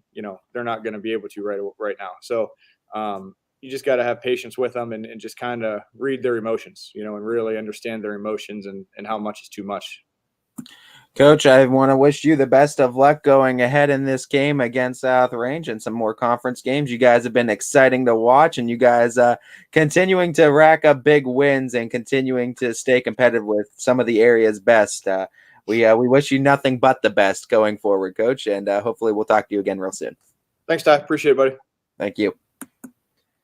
As Coach Schick making another appearance too, but such a big win too inside the conference. Got to bring him on to talk about it too, as this really just shakes things up in the NE8, and we want to talk about that NE8 and how it's being played out right now. You bring up the power rankings as we have it too, and just how much respect the YSN voters are giving the NE8. You talk about those 4 teams: South Range, Lakeview, Hubbard, Poland. This was at the beginning of this week. Don't forget, this was dropped on Monday, so you got to figure a lot of things going to change ahead going into Week 4's edition of the power rankings, but a lot of these teams still have to play each other too in other games. This will be fun to watch. South Range, Lakeview, Hubbard, Poland. This is going to be a fun conference to see who comes out on top of, and there's going to be something's got to give. Something's got to give, and that's going to be the fun in-season, regular season battle is what that NE8 conference. Who's going to win the conference crown ahead of the tournament time? Certainly going to build some confidence. And you got to feel like Lakeview has confidence through the roof right now after beating the regional finalists from a year ago too in the South Range Raiders. So that's a huge win for Lakeview. They're continuing to be competitive. They lost by, I believe, only a run to this phenomenal champion team too. So Lakeview's there. They're in the thick of it. You got to respect them. Bulldogs are strong, and they're doing big things too, and they're looking to move up in the power rankings world. We'll get to that discussion a little bit later too, and we'll discuss it a little further, bring the comments into it as far as what we think going forward, how the power rankings are going to shake up. Got some track and field scores though, like we were saying too, and I wanted to mention going forward as it was at Champion. We speak of Champion softball. This happened at Champion High School track meet at Champion. It was the participants on both the boys and girls side for Champion, Springfield, Lordstown, Windham, and Sebring. And I just wanted to kind of go through the events and highlight the winners who came in first too. You could find the full results again over at our partners website, WFMJ.com, as they have the full results posted there too. They do a great job over there. Again, WFMJ.com to see the full list of results from this track meet at Champion. But to highlight the winners that we had, first and foremost, we'll start in the girls 100-meter dash. It was Courtney Hurst of Champion High School coming in first, a junior for Champion, so we wish her congratulate her on coming in first on the 100-meter dash. Kennedy Grace, the sophomore from Champion, came in first in the girls 200-meter dash. So congratulations to her. Hallie Joyce of Springfield, the sophomore, was first in the 800, I believe, meter run for the Tigers. So congratulations to her. We go into Julia Bugos, the junior for champion, came in first in the girls 3,200 meter run. Plus, she came in first, came in first in the 3,200 meter run. And then Asa Woods of Wyndham, the junior, came in first in the 300 meter hurdles. As far as we look down the list a little bit more towards the relays a little bit, girls 4x100 meter relay. First place it was Springfield's A team with senior Bella Brown, sophomore Ava Vachon, freshman Callie Mady, and junior Graciela Ebert. They came in first again in the girls 4x100 meter relay. That goes down to for the 4x200 meter relay as well. It was the team Springfield A with Bella Brown, Ava Vachon, Emma Sanders, and then Graciela Ebert too, coming in first for Springfield's A team on the 4x200 meter relay. Going into the 4x400 meter relay, Springfield's A team again coming in first. It was sophomore Emma Sanders, sophomore Ava Vachon, freshman Callie Mady, and then junior Graciela Ebert again in that one. The girls 4x800 meter relay coming in first, it was Springfield A again, sophomore Hallie Joyce, freshman Brooke DeBucci, freshman Sammy Schaefer, and freshman Kendall McGonahan all came in first for the 4x800 meter relay. Senior Hannah Merton of Wyndham came in first in the girls shot put. So congratulations to Hannah Merton of Wyndham, first in girls shot put. As far as the discus throw, Springfield, discus throw, Springfield came in first. It was junior Hallie McCalla that came in first in that one. And then we go into the boys' scores, or the boys' placers, or first placers for all the individual events. Senior Marshall Yelkin for Springfield was first in the boys' 100-meter dash. Sophomore Ian Orwig from Champion was first in the boys' 200-meter dash. Junior Caden Panagua from Champion was first in the boys' 400-meter dash. Freshman Aiden Apple was first in the boys' 800-meter run for Springfield. I believe that's Apple. It's either Apple or Appel. Sophomore Ben Polonis for Springfield was first in the boys' 1,600-meter run and the 3,200-meter run, so coming in first in two events. Also coming in first in two events, you've heard this name before, senior Bo Brungard of Springfield coming in first in the 110-meter hurdles, plus the 300-meter hurdles for the Tigers. Bo Brungard again coming in first for both of those events for Springfield. Coming in first for the 4x100-meter relay was the Champion A team, made up of junior Nick Vesey, senior Keegan McDermott, freshman Aiden Wright, and sophomore Ian Orwig. The boys 4x200-meter relay team that came in first was again the Champion A team, this time made up of Nick Vesey, Keegan McDermott, Mason Sabo, and Ian Orwig. Mason Sabo, the senior, in the 3 spot. The 4x400-meter relay coming in first, again the Champion A team, this time made up of senior Mason Sabo, freshman Aiden Wright, sophomore Ian Orwig, and junior Caden Panagua. As coming in first for the 4x800-meter relay was Springfield's A team, made up of freshman Isaac Lamorticella, freshman Aiden Appel, sophomore Sean Guerrero, and sophomore Ben Polonis. Senior Jacob Joyce of Springfield came in first in the boys' high jump, and then senior Mickey Jones of Wyndham came in first in the boys' long jump. Going up to the top as well, senior Zeke Warsencroft of Springfield came in first in the boys shot put. Plus, he came in first as well in the boys discus throw. The overall scores for this track meet at Champion are as follows. For the girls' side, or for the boys' side rather, 131 for Springfield, 85 for Champion, 51 for Wyndham are the top three out of the made-up teams of 5: Champion, Springfield, Lordstown, Wyndham, and Sebring. On the other side, a very close race on the girls' side in the finals.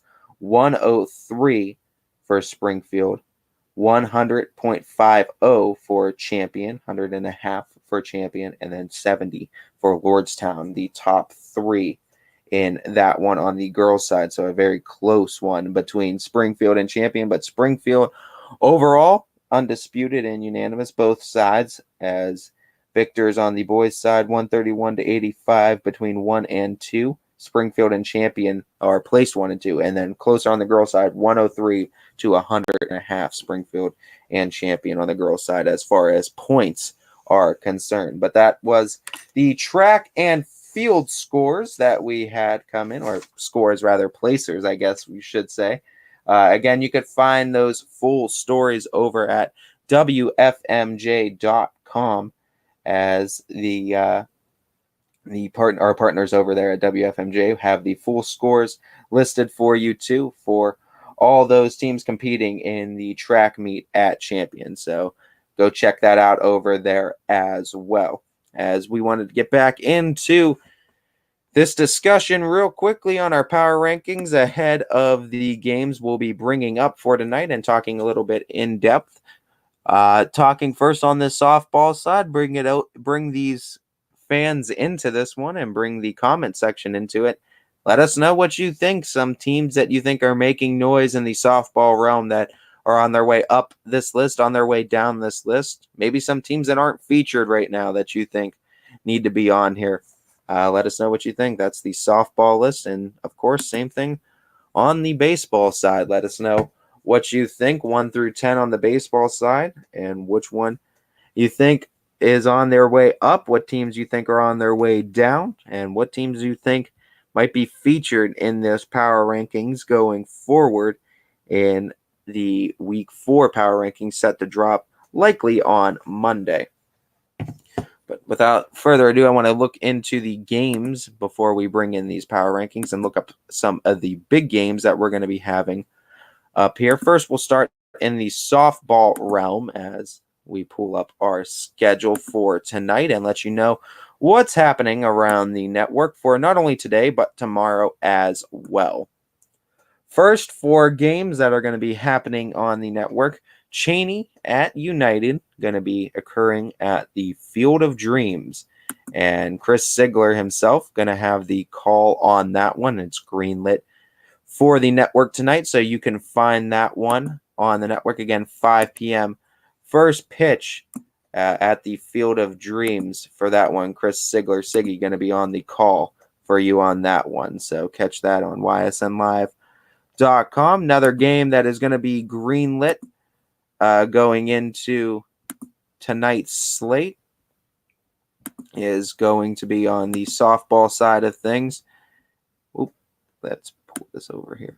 It is going to be Matt Morrison's going to be Champion at Brookfield. So the Flashes looking to continue their win streak and continue to just look impressive overall. And that's going to be a big one against a Brookfield team that was a double-digit win team from just a season ago. What do you think in this one? Do you think this is a game that Brookfield can make noise? And do you think a win against Champion would be enough to maybe get Brookfield talked about to put on this list? Where do you think Champion fits right now? Do you think they're still at 5, even after beating Lakeview and beating Crestview in back-to-back days? Does Champion still sit at 5, or do you think they deserve to be placed higher on this list? All depends, too, tonight. Do you think a loss to Brookfield keeps them right where they are? What does a loss to Brookfield for Champion tonight do to the Flashes? Is that going to be detrimental enough to move them down? Do you think it would keep them right there at 5 despite the week they had? Or do you think they'd still move up losing to Brookfield considering they beat Crestview and Lakeview? Let us know what you think on this.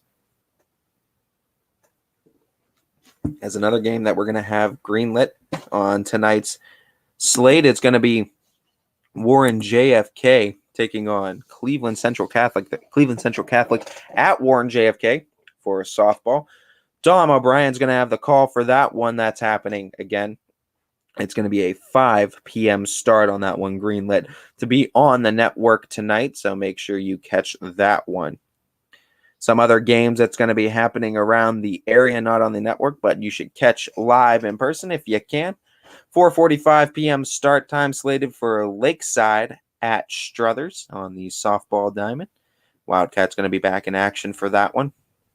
Jackson Milton at Lisbon, 5 p.m. Going to be due up for that one. That's going to be a battle of Blue Jays versus Blue Devils. See if Jackson Milton can keep momentum rolling. Lakeview now going to South Range. I believe going to South Range, unless they were going to Lakeview. They might have flipped that one around actually yesterday. But Lakeview going to be playing against South Range 5 p.m. tonight. That'll be fun to see that rematch too after Lakeview coming off of the victory against the Raiders. Be sure to check out that interview, and if you missed it, don't forget, stay tuned to our social media pages and to ysnlive.com. Just had Coach Nate Schick on after that big win against South Range in last night's contest against the Raiders. Also, West Branch going to take on Hubbard on the softball diamond. That'll be a fun one too. And you want to talk about another big matchup power rankings wise. That's what, 9 versus 3? How much distance can Hubbard make up now if they come away victorious against West Branch? And gotta remember, this is a Hubbard team that now is ranked above Poland, despite Poland beating them earlier in their season. They were throwing a no-hitter against Poland going into the 7th. They have good pitching on this squad too. This is going to be a great matchup, I think, going into this one. And big advantage for Hubbard is it's at Hubbard too. So Warriors have to go into the Eagles' nest and try to get the road victory.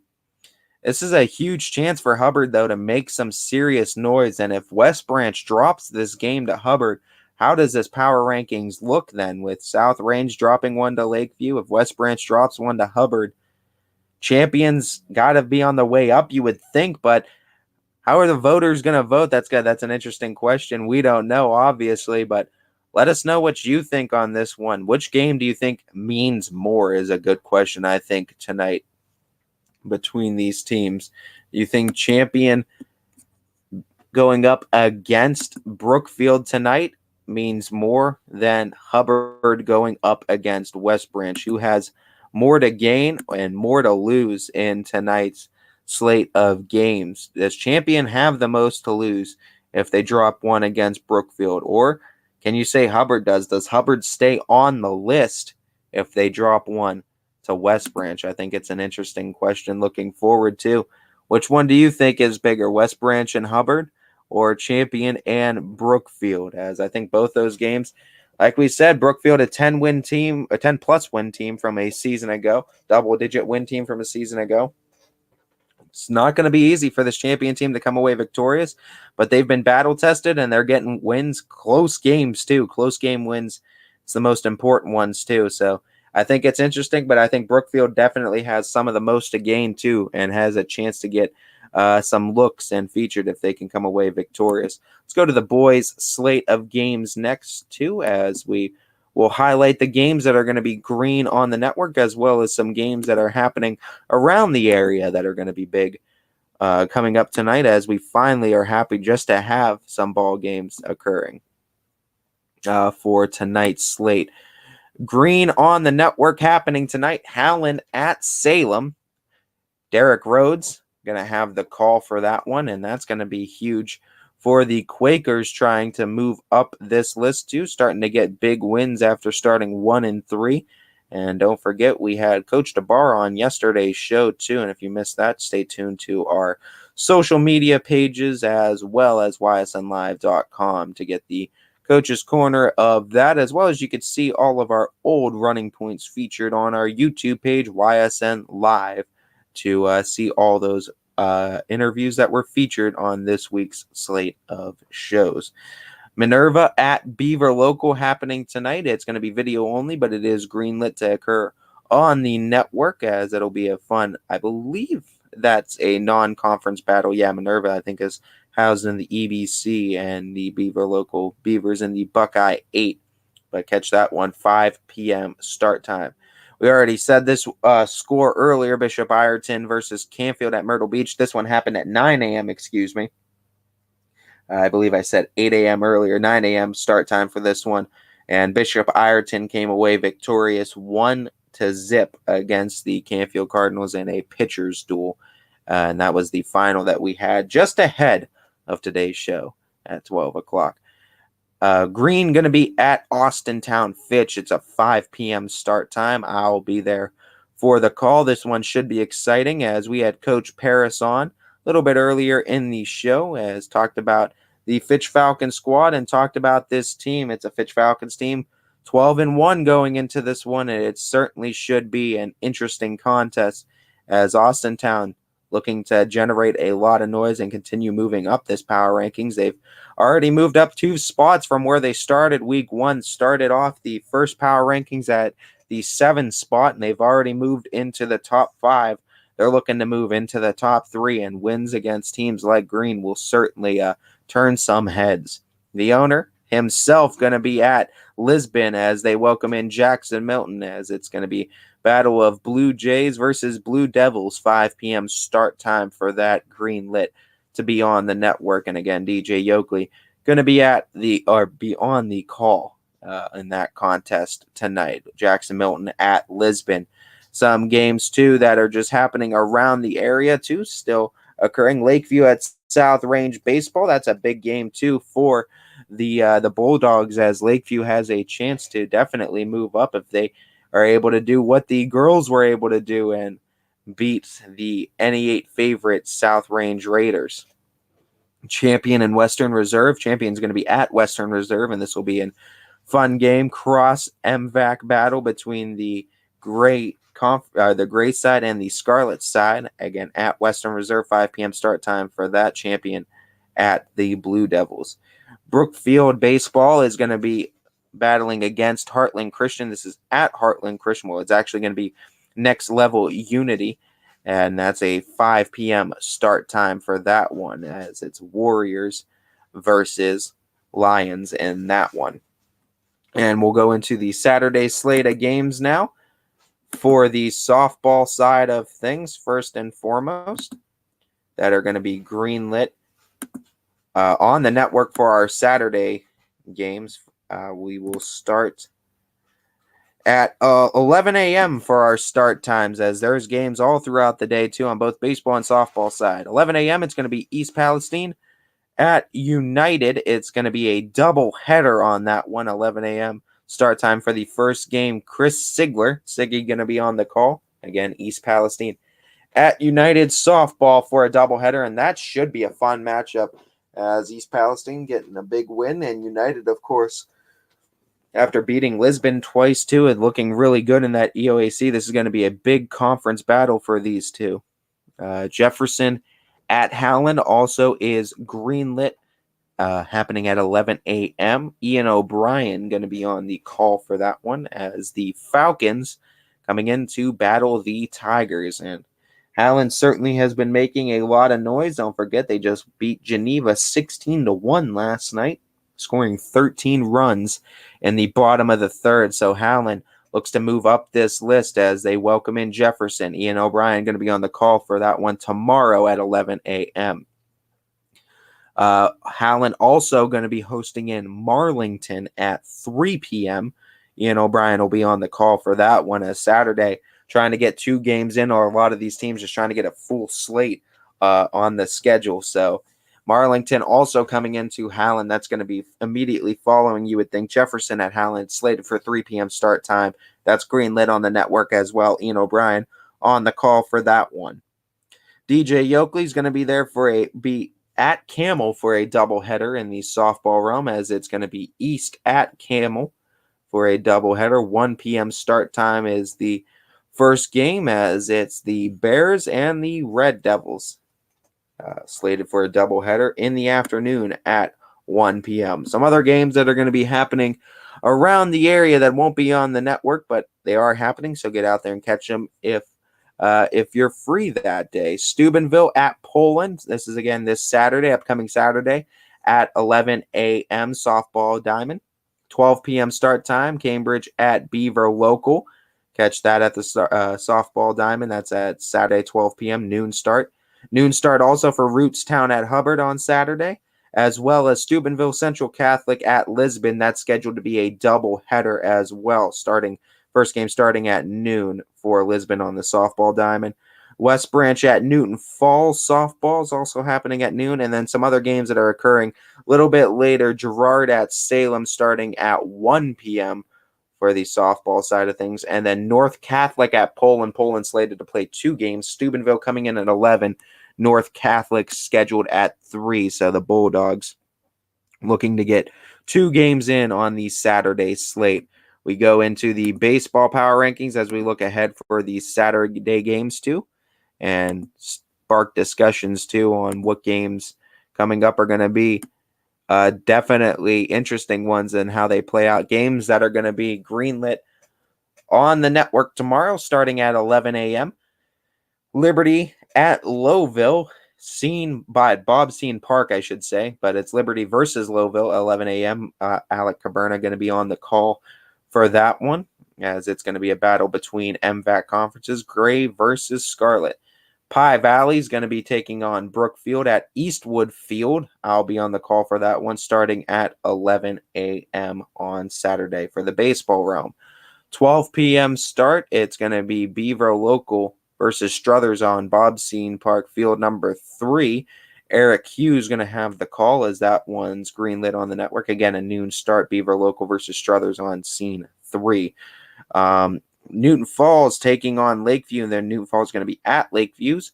Lakeview students, Sam in particular, going to have the call of this one. This one happens on noon on Saturday, Newton Falls at Lakeview. Girard is taking on Salem. They'll be at Salem for a 1 p.m. start time on Saturday. Derek Rhodes will have the call for the afternoon start. South Range at Cardinal Mooney for a 1 p.m. start time at Bob Scene Field number 1. South Range versus Mooney. Alec Caberna going to have the call of that one at 1 p.m. 1:30 p.m. start at Eastwood Field. Heartland Christian versus Warren JFK. Greenlit on our schedule and our slate of games for tomorrow. I'll be there for that one, and we'll have the call. And then Warren G. Harding will take on Hubbard at 6 p.m.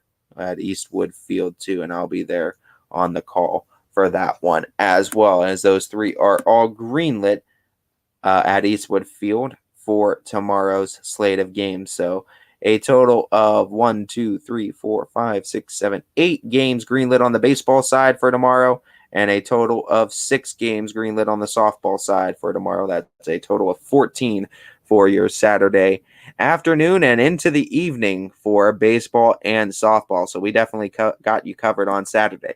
Here's some other games that are going to be happening around the area as well. Cardinal is going to be at LeBray on the baseball diamond for an 11 a.m. start time. Over on Bob Scene Field number 2, East is going to be at Ursuline for an 11 a.m. start time. Jefferson County Christian is going to be at Wellsville for an 11 a.m. start time. Springfield is going to be at Garfield for a 5 p.m. start time. And then Bristol is going to be at Hubbard for a 12 p.m. start time. And that is the list of games for the Saturday slate.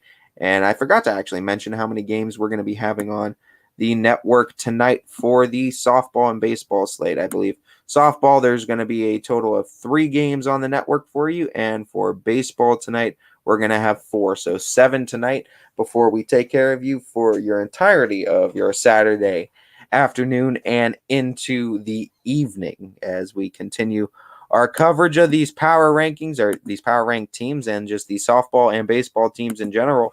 Let us know what you think. What is the game you're most excited for this upcoming weekend slate of games, as we have games all through tonight and then games all through Saturday as well. It's definitely going to be interesting as things wind down. as we'll take one of our final breaks of the day, come back and talk about these games, pick a couple of these games too, and get a little bit more of in-depth analysis on some of these games as well. It'll be right after this, one of our final breaks here on Running Point, brought to you by Greenwood Chevrolet in Austintown. Every customer has a story, and at Greenwood Chevrolet, we are committed to making sure it ends with you in the right vehicle. I get to be part of somebody's adventure, whether it's buying a car for the first time, helping them get approved, or finding the perfect car for their budget. I'm proud that people trust me with their finances. They trust me to take care of them, and they trust me with their story. I'm Tracy, and I'm ready to go the extra mile for you, only at Greenwood Chevrolet. Working with your family can be stressful at times, but because they're family, you know that you're going to get a loving, honest answer, even when things don't make sense, to any problem.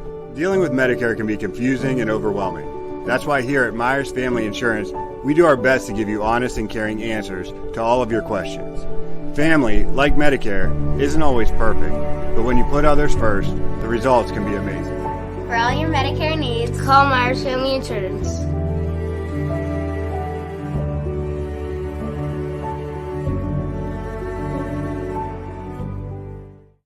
Storm season. So I think we're under the gun for some heavy storms over the next couple of hours. And Storm Tracker 21 is ready. This is probably the one we're keeping a closer eye on. On air.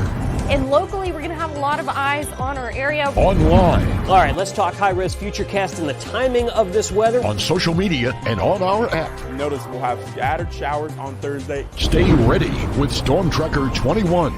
The severe weather threat now through around sunset this evening. Hi, this is Tommy Clem, owner of WRS Insurance Solutions. WRS Insurance Solutions is a local independent agency that specializes in life, Medicare, long-term care, and disability products. Call us at 330-953-3722 or visit us at wrsinsurancesolutions.com to learn more. Good luck to all the student athletes in the Valley. New things happen all day. Some are good, some not so good. In today's complicated world, while you're busy working, playing, and living life, we're busy helping you make sense of the day's news. And there's only one place where it comes together with clarity, context, and accountability. It's 21 News at 6 with me, Madison Tromler, and Derek Steyer. 21 News at 6. It's what the day's news really means to you. Welcome home to a home made homier with Baird Brothers Fine Hardwoods. Inspiration starts at BairdBrothers.com and is turned into reality when high-quality hardwoods are delivered right to your home. Baird Brothers has the latest design trends, shiplap and skinny lap interior siding, antique oak rustic flooring, and, well, you'll find them all at BairdBrothers.com. Ordered easily, delivered conveniently, enjoyed comfortably. BairdBrothers.com. At Greenwood Chevrolet, shop with confidence knowing we're ready to go the extra mile for you. With the largest selection of used vehicles in the Valley, backed by the Greenwood Advantage Warranty. Every one of our vehicles has undergone our own 126-point inspection, so it passes the most important inspection, yours. No other dealership has the extra inventory, gives you extra for your trade, and goes the extra mile for you. Only at Greenwood Chevrolet. WRS Wealth Advisors, the area's premier wealth and retirement specialists. Located on South Avenue in Boardman. Quality, customer service, and integrity. Those are the four words that have driven our success since 1957 at Joe Dickey Electric. Joe Dickey Electric is one Mahoning Valley landmark business that stays current with the requirements of our customers. Family owned and managed, we are an electrical contractor and energy solutions provider. Every member of our team adds to his or her skill set through ongoing training. Residential, commercial, industrial, automotive, and more. We keep ahead of the needs of our customers with a fleet of more than 50 vehicles and 24/7 emergency service, so you're never left in the dark. Welcome back, everybody, to Running Point, brought to you by Greenwood Chevrolet in Austintown. My name is Ty Bartell, carrying you through this Friday edition of the show, as we wanted to look into our big dogs of the Valley voting too, and seeing how that is all playing out and turning out. Don't forget, you can find this at ysnlive.com/bigdogs2 to go in and vote, as we wanted to tune in. I think I saw yesterday their combined votes was over 40,000 too. As I'd like to go through these candidates one more time and just kind of highlight some of the big things that they've been doing. Sydney Watts throwing a combined no-hitter down in Fitch. And actually, speaking of Fitch, we just got a result coming in too. And let's pull up these power rankings again just to show you where they are ranked in this one. But Fitch, this is coming through from Coach Ward, actually, from the Falcons. Sydney Watts and McKenna Hogan team up for a no-hitter versus number 3 ranked Catholic school Paul VI. Falcons win 6-1 in this one, and they pick up the team no-hitter, or pick up a team up for a no-hitter. That's unbelievable. Sydney Watts and McKenna Hogan able to get another no-hitter notched under their belt, as this duo is absolutely stellar for the Falcons. They do it again, a 6-1 victory against a number 3 ranked Catholic school, Paul VI. That's huge for the Falcons. They're continuing to get big wins, and I tell you what, ever since they suffered their first loss to Archbishop Spalding, this Falcons team has looked very strong on the softball diamond. And hey, we said number 4 in the coaches poll for Division I. They were number 4 in the entire state in the coaches poll, I believe, for Division I. They're going to be favorites, I think, in this region, and it's going to be a tough region to compete in, no doubt. This Northeast region, one of the toughest to get through to make it to state, but Falcons certainly getting some big wins, as again, Sydney Watts and McKenna Hogan team up for a no-hitter versus the number 3 ranked Catholic school, Paul VI, in a 6-1 victory in that one. But Sydney Watts is on the big dog of the Valley voting too, and we wanted to talk about that. Sam Suzanne, the candidate for the South Range Raiders on the softball side, she had the walk-off sac fly RBI the other day against Poland too, so doing big dog things as well. Maddie Lester, the ace for Boardman, always doing big things for Spartans, and the Cal commit as well.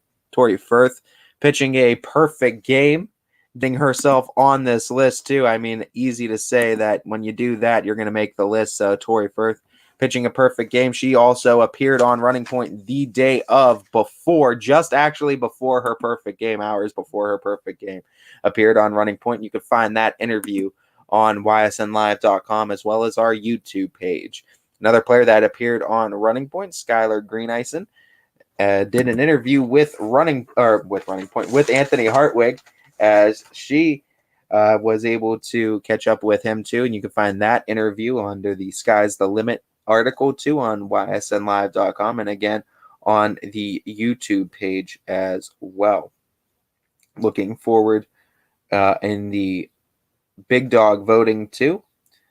Caden Sutton of Crestview tossed another no-hitter after, her first no-hitter got her on this list. She tossed another no-hitter after already being on this list against LeBray. Second no-hitter of the season, and a 10 strikeout and 1 walk performance on that. Let's take a look in at what the voting is for the big dogs right now on the girls' side. In week 1, 20,906 right now is what the softball side of things is at on the big dog voting. Again, it's the same big dog voting that you've seen in both the fall and winter sports. We did the same thing for football, volleyball. We did the same thing for basketball for boys and girls. And we're doing the same thing, baseball, softball. It's ysnlive.com/bigdogs to find that. And the softball side, like we said, 20,906. On to the baseball side of things, and just some teams making noise too. We have Evan Tice from East Liverpool, who is a candidate.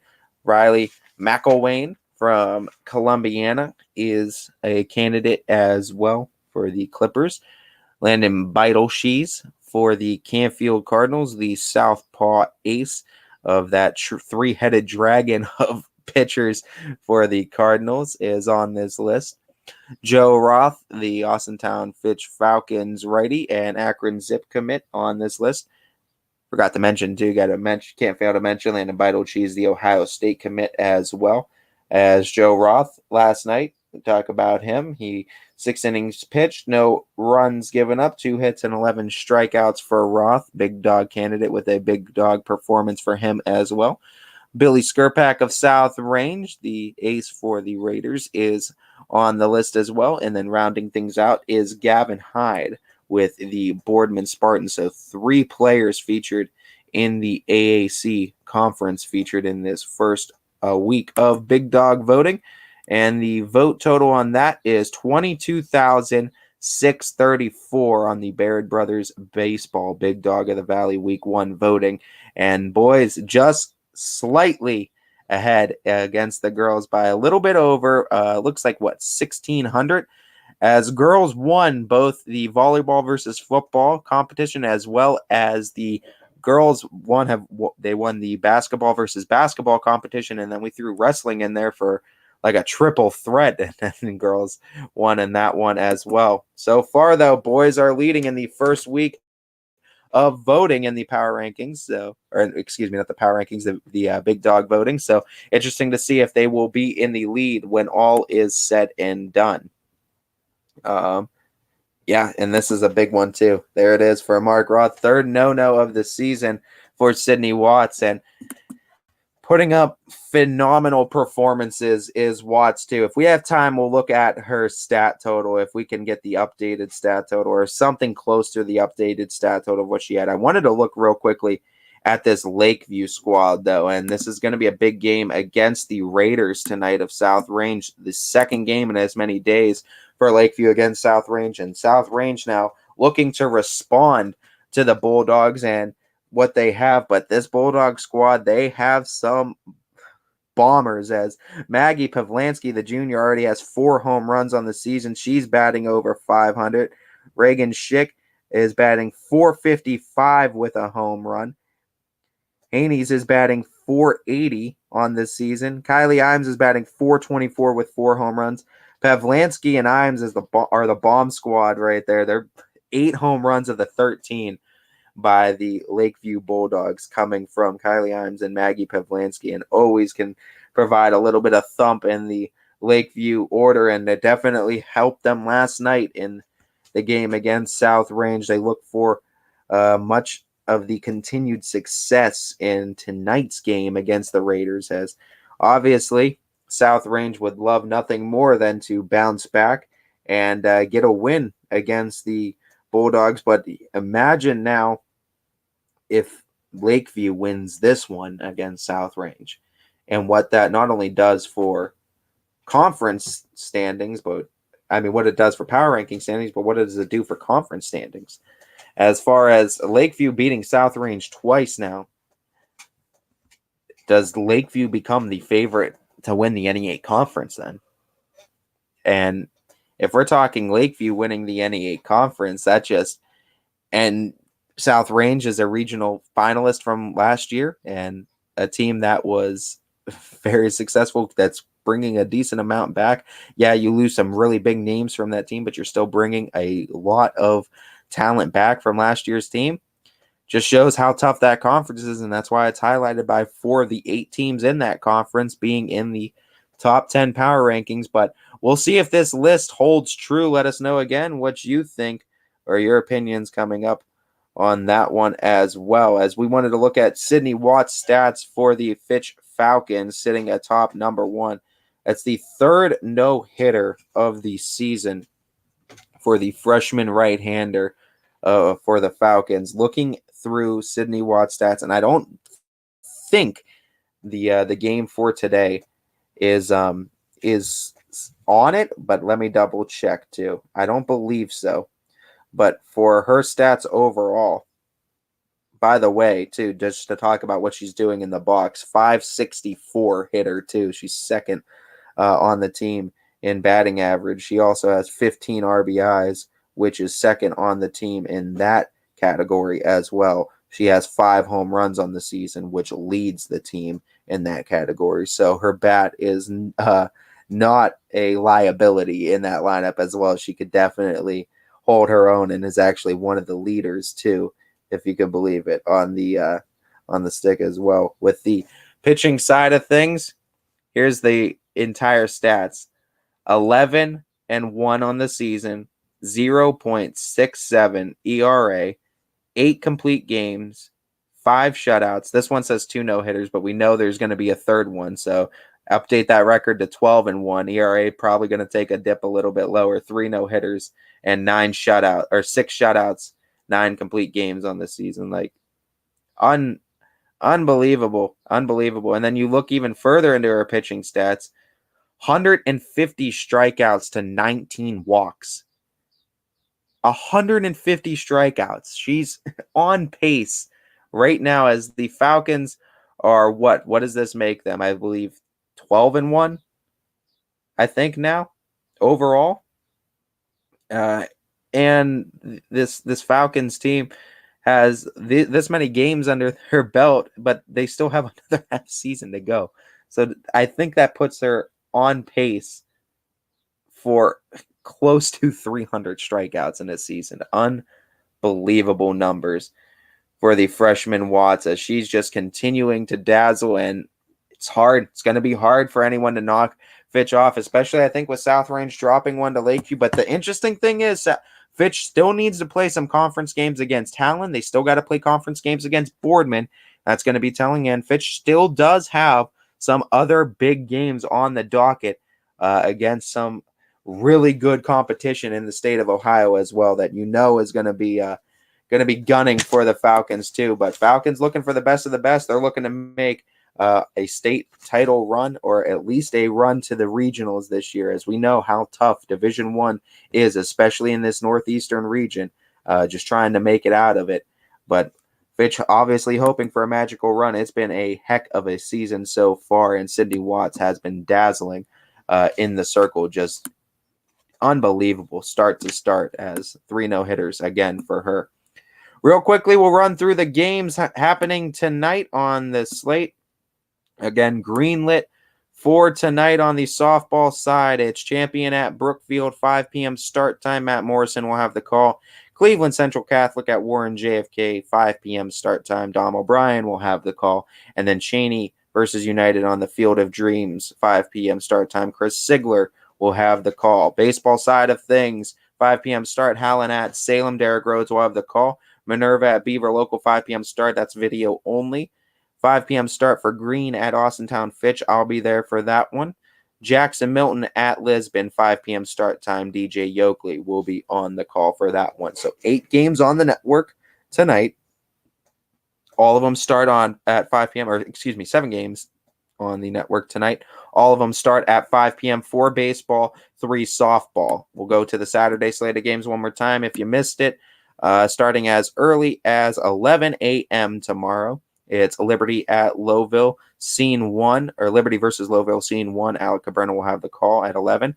11 a.m., Pie Valley versus Brookfield, Eastwood Field. I'll be on the call for that one at 11. Beaver Local versus Struthers, Scene 3. Eric Hughes will be on the call for that one at noon. Noon start for Newton Falls at Salem. Lakeview students, Sam will have the call. 1 p.m. start time for Gerard at Salem. Derek Rhodes will be on the call for that one. South Range at Cardinal Mooney, or South Range versus Cardinal Mooney, rather, and Bob Seenfield. Number 1, Alec Cabrera will have the call of that one at 1 p.m. 1:30 p.m. start time, Heartland Christian versus Warren JFK at Eastwood Field. I'll be on the call for that one. And then 6 p.m. start time, Warren G. Harding versus Hubbard on Eastwood Field. I'll be on the call for that one on the baseball side. Softball side of things, 11 a.m. start time, East Palestine at United for a doubleheader. Chris Sigler will have the call of both games in that doubleheader. 11 a.m. start time. It's going to be Jefferson at Howland, followed by a 3 p.m. start of Marlington at Howland. Ian O'Brien will have both of those calls, and they're both greenlit on the network for Saturday morning and afternoon. And then finally in the Saturday afternoon, East at Camel for a doubleheader, and that is greenlit, and DJ Yoakley will be on the call for both of those games, as both of those are greenlit to be on the network for the Saturday slate of games. So that is a total of 6 softball games and a total of, I believe, let me double check this, 2, 4, 6, 8 baseball games. So 8 baseball, 6 softball tomorrow. So we have you for 14 games from 11 all the way to 6 p.m. for start times. 14 games on ysnlive.com tomorrow, as well as we have a total of 7 games tonight, 4 baseball, 3 softball on the network for you tonight, all starting at 5 p.m. Don't forget, the Casual Sports Podcast comes up from 1 to 2, or 2 to 3, I should say, immediately following Running Point, followed by DJ Yoakley's Power Hour that will be running from 3 to 4. Anthony Hartwig is due to join us back on Monday to start Running Point next week too, as we'll have a lot of results to talk about. And glad to get the other guy, man, the other man across the chair from me back too, as the co-host Anthony Hartwig, to come back next week to start the week on Monday. But until then, like we said, Casual Sports from 2 to 3, Power Hour from 3 to 4, and then all of our games on the night, 7 total, 3 softball, 4 baseball, all first pitch start at 5 p.m. And you can find those ysnlive.com/live, or take advantage of our new QR code that can be found on our social media pages as well. Scan that QR code and it'll take you right to our live set of games that are all free, thanks to our sponsors. And of course, if you ever want a sponsor, you can also go to ysnlive.com. We have a nice little sponsors tab for you there, and you could take advantage of that, as we are always adding new local sponsors. We have our new commercial from Envelope One that has made its circles around the network too, so be sure to check that out and listen for that as it makes its circles around the network. DJ does a great job with that one as well. But until then, we look to take what Anthony Hartwig would say a 70-hour break as we go into Monday's show. But until Monday, this has been Friday's edition of Running Point, brought to you by Greenwood Chevrolet in Austintown. My name is Ty Bartell, bidding you all a farewell